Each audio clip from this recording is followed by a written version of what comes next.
Halo, assalamualaikum warahmatullahi wabarakatuh. Bagaimana kabar kalian? Semoga baik-baik saja ya. Nah, kita sekarang berada di pertemuan ketiga. Nah, topik kali ini kita adalah menganalisis informasi di ruang bincang. Kalian penasaran enggak ruang bincang itu apa? Nah, kalau penasaran tetap stay bersama saya Muhammad Itulah Kildianang di pembelajaran bahasa Indonesia kelas 7.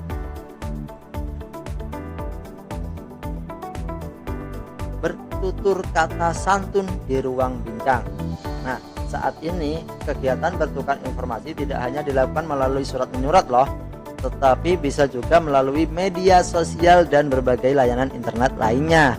Karena kemudahan tersebut, kadangkala kita lupa bahwa ada prinsip kesantunan berbahasa. Nah, ini harus digarisbawahi ya, karena sering banget saya menemui orang berkomunikasi lewat media sosial tapi tidak ada santun-santunnya sama sekali. Nah, itu pelajaran bagi kalian yang masih pelajar untuk berkata santun di media sosial. Salah satu sarana untuk bertukar informasi adalah melalui ruang bincang di media sosial ya. Nah, ini contoh kita berbincang di media sosial melalui aplikasi WhatsApp. Ini adalah grup grup WhatsApp tim Duta Adiwiyata SMP Negeri 13. Ini dari Dirli, ini adalah murid ya. Izin lapor Pak Surya, kemarin saya dan Tata sudah mengamati area depan sekolah kita. Selain para pedagang, yang menjadi perhatian kami adalah banyaknya sampah yang menumpuk di selokan depan sekolah kita. Lalu Tata ini juga sebagai murid menanggapi apa yang dilaporkan oleh Dirli. Benar Pak, saya mengamati tidak semua pedagang memiliki tempat sampah.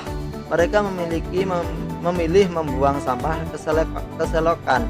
Saya sempat mewawancarai mereka juga. Kebanyakan dari mereka berkata karena tempat membuang sampah cukup jauh di ujung gerbang sekolah. Lalu Pak Surya pun membalas ya di grup ini. Berarti mereka masih harus diedukasi tentang membuang sampah ya. Apa ide kalian? Ini adalah tanggapan dari Pak Surya dan melontarkan sebuah pertanyaan, apakah di grup ini memiliki ide. Lalu Lintang sebagai siswa juga menanggapi apa yang ditanyakan oleh Pak Surya.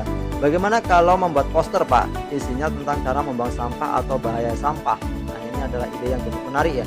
Lalu Vini juga menimpali apa yang dikatakan oleh Lintang. Saya tidak yakin mereka akan membacanya. Kalian ingat tidak? Dahulu kita pernah membuat selebaran tentang menjaga kebersihan. Selebaran tersebut telah kita bagikan kepada mereka.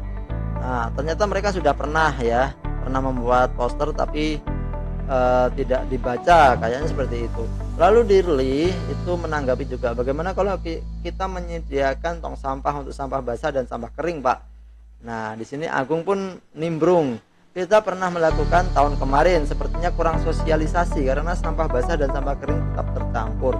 Ide ini dapat kita ulang, tetapi perlu dipikirkan untuk sosialisasinya agar berjalan efektif. Lalu di terakhir Pak Surya, mohon maaf ini kepotong ya di video kalian.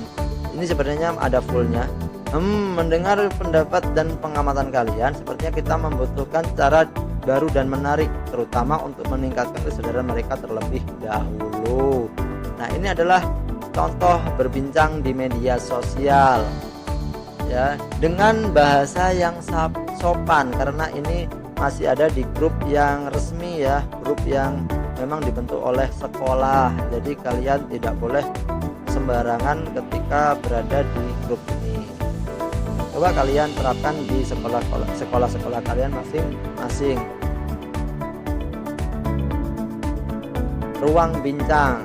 Apa sih ruang bincang? Ruang bincang adalah tempat terjadinya percakapan atau diskusi, baik secara langsung maupun melalui media digital.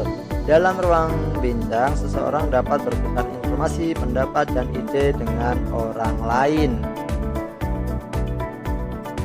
Tujuan menganalisis informasi.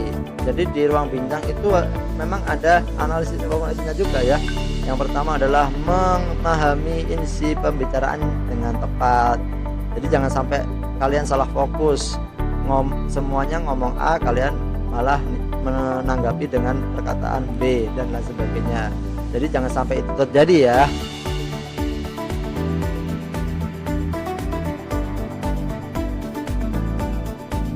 Yang kedua, menentukan informasi penting dalam teks. Nah, ketika kalian membaca, kalian harus menentukan informasi mana yang penting ya.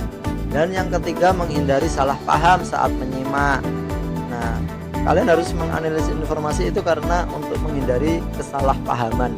Dan yang terakhir adalah melatih cara berpikir kritis dan logis. Pasti di ruang baca atau ruang bincang itu kalian akan diminta beberapa ide. Nah, itu akan memunculkan cara berpikir kritis kalian untuk lebih berpartisipasi aktif dalam grup tersebut, begitu ya.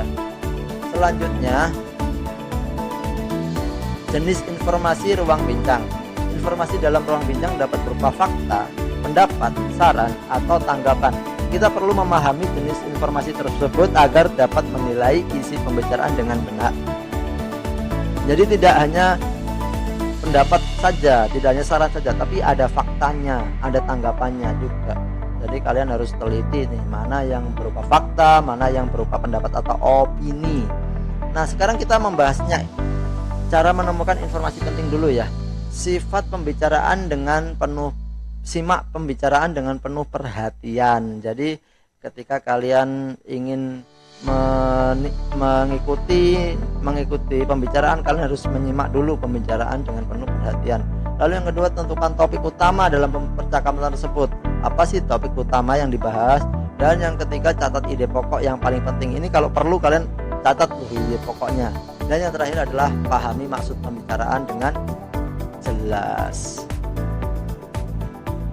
Nah, ini tadi kita akan membahas fakta dan opini. Fakta itu apa, opini itu apa? Ini memang sudah pernah kalian pelajari, saya yakin. Fakta itu adalah kejadian nyata yang dapat dibuktikan kebenarannya. Misal kalian melihat warna laut itu biru, nah itu memang berupa fakta ya, laut itu berwarna biru. Semuanya juga setuju bahwa laut itu warnanya biru. Lalu opini adalah pendapat subjektif yang belum tentu dapat dibuktikan. Nah, biasanya kalau opini ini sebuah pendapat yang relatif. Contohnya makanan. Ada orang yang suka makan martabak. Nah, martabak itu rasanya enak kata si A, tapi ada yang nggak suka, manis-manis banget. Nah, itu makanya akan timbul opini. Menurut si A enak, menurut si B tidak suka atau tidak enak. Nah, itu adalah opini dan tidak bisa dibuktikan dengan cara yang sama. Kalau di laut kan semuanya paham dan itu warna biru dan semuanya setuju. Kalau yang opini ada beberapa orang yang tidak setuju mengenai pernyataan tersebut. Nah, itu termasuk opini. Lalu bagaimana sih sikap dalam ruang bincang? Saat berada dalam ruang bincang, kita perlu bersikap santun dan menghargai pendapat orang lain. Sikap yang baik membantu menciptakan komunikasi yang nyaman dan efektif. Contoh analisis informasi. Yang pertama, menentukan inti pembahasan diskusi. Yang kedua, menyimpulkan isi percakapan utama. Yang ketiga, menilai kejelasan isi informasi. Dan yang keempat, memberikan tanggapan sesuai topik. Nah, manfaatnya apa saja menganalisis informasi di ruang bincang? Banyak sekali ya kalau ditelaah lebih dalam. Namun di sini sudah dibagi menjadi 4. Yang pertama, memahami informasi dengan lebih baik. Yang kedua, meningkatkan kemampuan komunikasi. Yang ketiga adalah melatih kemampuan berpikir logis dan kritis. Dan yang terakhir adalah membantu mengambil keputusan yang tepat. Kesimpulan dari pertemuan kita kali ini adalah menganalisis informasi di ruang bincang membantu kita memahami pembicaraan secara tepat dan kritis, sehingga komunikasi menjadi lebih baik dan saling menghargai. Oke, terima kasih dan sampai jumpa. Nah, untuk pertemuan kita hari ini sudah selesai. Semoga apa yang kita pelajari membawa berkah dan manfaat. Sekian dari saya. Wassalamualaikum warahmatullahi wabarakatuh.